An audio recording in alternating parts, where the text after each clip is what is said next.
Assalamualaikum warahmatullahi wabarakatuh. Saya Rizka Kurota Anite 2018-1188. Di sini saya akan membahas tentang buku karangan Robert P. Krebs yang berjudul Dialog Psikologi dan Agama. Tepatnya saya di sini akan membahas tentang bab 3 yang berjudul Psikoanalisis dan Agama. Psikoanalisis muncul sebagai metode untuk menangani penyakit tertentu dan sebagai teori hakikat kepribadian manusia. Salah satu tokoh yang mengungkapkan teori tersebut adalah Sigmund Freud. Siapakah Sigmund Freud? Sigmund Freud adalah tokoh utama yang meneliti agama tentang pertumbuhan kepribadian manusia. Beliau adalah seorang dokter spesialis yang bergerak pada bidang penyakit saraf. Pengalaman utama yang dialaminya adalah pengalaman menangani seorang wanita yang histeris. Dia menemukan sebuah penyembuhan dengan metode katarsis. Apa itu katarsis? Yaitu mengungkapkan segala sesuatu yang ada dalam hati. Karena dengan metode katarsis ini, hubungan dan motivasi secara sistematis akan dibawa ke tingkat kesadaran. Dengan demikian, kemampuan manusia akan digerakkan untuk memutuskan dan mengubah jalan pikirannya serta perilakunya. Dengan kondisi inilah perubahan kepribadian manusia itu muncul. Sebelumnya, saya akan membahas dua teori Sigmund Freud, yaitu yang pertama, pendekatan Freud terhadap kepribadian, dan yang kedua, pemahaman Freud tentang agama. Yang pertama yaitu pendekatan Freud terhadap kepribadian. Kecenderungan Freud tidak hanya menciptakan prosedur itu bekerja, tetapi memperhatikan dan mengerti mengapa dan bagaimana prosedur itu bekerja. Teknik dan dasar inilah yang disebut dengan psikoanalisis.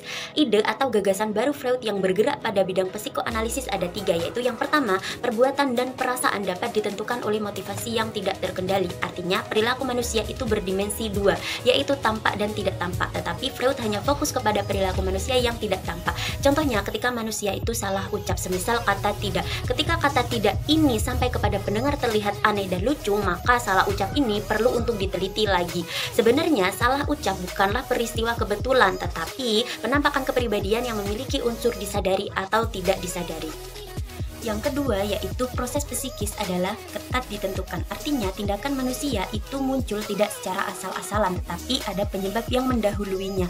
Oleh karena itu, untuk mengerti perilaku tertentu perlu adanya suatu pencarian perilaku yang mendahuluinya yang memberi arti pada perilaku yang terjadi. Dengan demikian, orientasi psikologi adalah menuju masa kanak-kanak atau menuju masa lampau, mendapat perhatian sebagai pola atau langkah awal untuk menuju perilaku selanjutnya.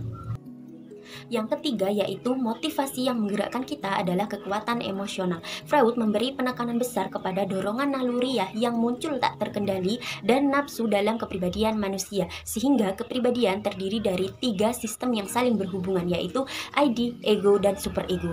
ID adalah bahan kasar yang membentuk suatu pribadi manusia, dan ID ini bersifat spontan dan hanya mementingkan suatu kesenangan.